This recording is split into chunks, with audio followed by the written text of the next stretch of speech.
Oscilio Constellar Intelligence has been gaining popularity lately, and for good reason. His worst matchup ascended to LL, and he's an explosive deck with a decent Gravy matchup.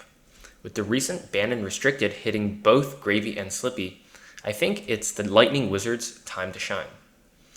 I may have lost my win-in at calling Kansas City, but I think I'm still qualified to break down this deck. So without further ado, I welcome you to the Bounce House.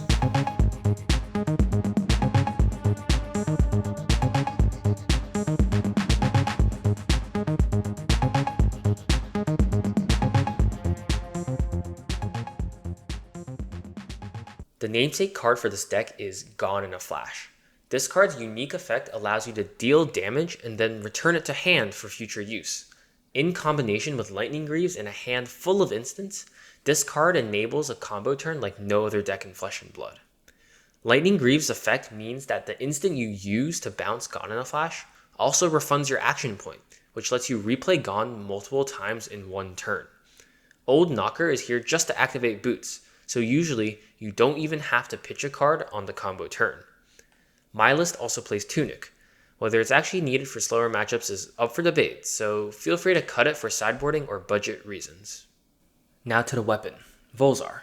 The Lightning Rod amps your next spell equal to the number of lightning cards you have played this turn. Remember how a moment ago I showed that this deck wants to replay Gone in a Flash over and over again?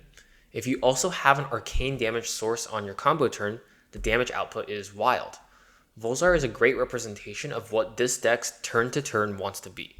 Attack your opponent with lightning cards, then end your turn with a spell for massive value. Some unfamiliar with Oscilio might ask, hey, what's a sigil? I'm glad you asked. Here they are. They are instant auras with effects upon leaving the arena. Conductivity sticks around forever against non-arcane opponents, permanently discounting our weapon. These other two are also quite handy.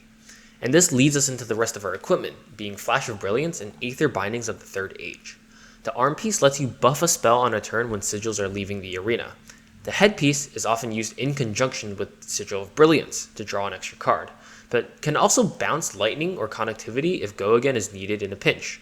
I've even used it to bounce a Sigil of Aether for a non-traditional kill on my opponent's turn. Quite a flexible card.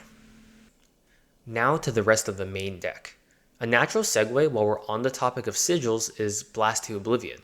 This card requires certain synergies to be good, but when you have the proper setup, it is everything the deck wants to do. Bouncing sigils triggers their effects, while also letting you replay the sigils for the purposes of more Volzar amp. You can also bounce Fealty, Blood Rot, Spectral Shields, and so on, so keep an eye out on your opponent's auras as well. The most common number I've seen in deck lists is 6, red and yellow, but I've also seen just the reds or the full rainbow. It's a very combo-oriented card, so adjust to playstyle. The rest of the deck is constructed to facilitate the Gone in a Flash combo turn, while still maintaining a decent rate on non-combo turns. With that in mind, the non-sigil instants include Somersault, Discharge, CLV, Solace, and Blink. Yes, Blink. We unironically use this card very well, and it's great to see the silly old Majestic see some play. Somersault in particular is a standout because it can sometimes be a defensive spike, but is also great combo shenanigans with Blast to Oblivion. One of the most ideal combo hands is Gone, Brilliance, Blast, and Somersault. Pause the video now to work out why that is if you want. On to the spells. This deck's payoff for amping with Volzar. Mind Warp and Etchings of Arcana offer powerful surge effects, made more potent when your opponent is on low AB. Comet Storm is a large spell to push through damage, but also a shock in a pinch. Last but not least, making a late addition to the deck through High Seas expansion slot, Consigned to Cosmos is the perfect card for Oscilio. I've never actually read the left side of this card, but just know that a zero-cost block 3 way of utilizing Volzar without needing an action point is exactly what the doctor ordered.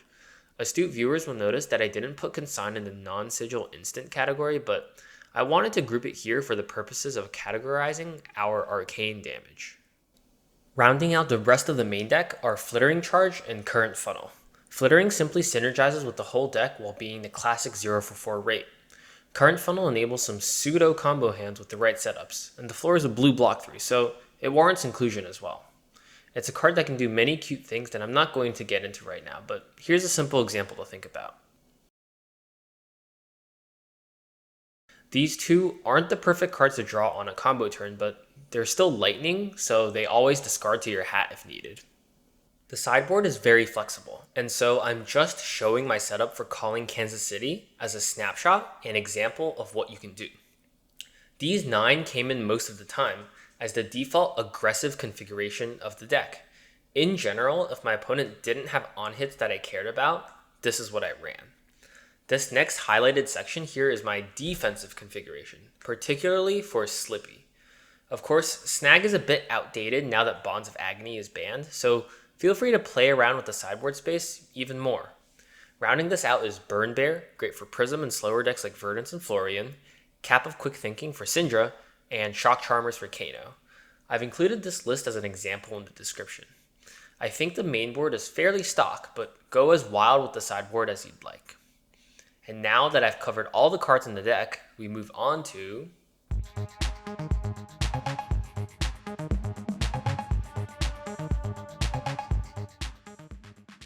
because Oscilio is a hero that presents both physical and arcane damage, you are taxing your opponent's defensive capabilities, most specifically their armor. An opponent who brings minimal arcane barrier is more susceptible to surge effects and is also easier to kill with arcane damage. This is especially relevant because the deck plays 6 to 9 sources of instant speed arcane damage. Outside of very specifically Runeblade, bringing in Arcane Barrier comes at the cost of replacing your powerful blocking equipment and or the effects of that equipment. This analysis can be performed for every single hero, but here's an example with Brute. KO has access to AB2 in the form of Skullhorn, but the opportunity cost is the 2-block and powerful effect of Scowling Fleshback. Quite a hard decision. Another trade-off to consider is that less blocking equipment in favor of Arcane Barrier makes CLV easier to trigger with physical attacks. This split damage conundrum extends the gameplay as well. Sometimes your opponent has a hand that they want to block with, and you just throw arcane damage at them. So, how do we use this knowledge? Well, this is really just a long-winded way to say that Oscilio is an aggressive combo deck. The split damage he has is difficult to stop, so your goal is to trade life and race your opponent down. He does well in late game, low life situations because opponents always have to respect the humble shock. Now, we could have arrived at the same conclusion simply by acknowledging that half the deck doesn't block, so we have to be aggressive, and you would be correct. But it's important to understand the split damage dynamic because it affects your game plan versus varying amounts of arcane barrier. Against low AB, you can prioritize mind warps to get ahead, and then more reliably find lethal on an opponent's turn with shock, meaning more aggressive gameplay. Against higher amounts of AB, you'll have to play a slightly slower game with more traditional turn-to-turn flesh and blood math. If all this theory feels a bit nebulous to you, don't be alarmed. Oscilio is a wizard, which means that his hands will not always break down into clean value calculations. This is best represented by the fact that there are a decent amount of cards in the deck that are very low value on their own, but highly synergistic in nature. Here's the bottom line. The Gone in a Flash combo is what you want to be doing every single game, since that turn is obscenely above rate. That hand ideally looks like a Gone in a Flash, multiple instants, and an arcane damage source. What you do to get to the combo turn is not something I can fully cover in one video. Learning how to navigate non-combo hands and determining when to pop off is something you'll just have to discover for yourself. That being said, there's one last aspect of the deck that I want to cover, which some dedicated Oscilio fans will notice that I glossed over. I'm referring actually to his hero power. This simple yet elegant ability is what makes him such a high skill ceiling hero. Because you have the option to cycle twice a turn cycle, a multitude of micro decisions exist in one game, despite Oscilio being an aggressive deck. I believe that the true skill of this deck is evaluating correctly when to use your hero power. I generally equate my decision to cycle as a calculation of how good my hand is and how much risk I'm willing to take. If my hand is poor and almost any new card off the top of my deck would improve it, then risk is low, easy cycle. If my hand is good and only a specific subset of cards would improve it, then cycling is high risk. I'm not going to change a card out.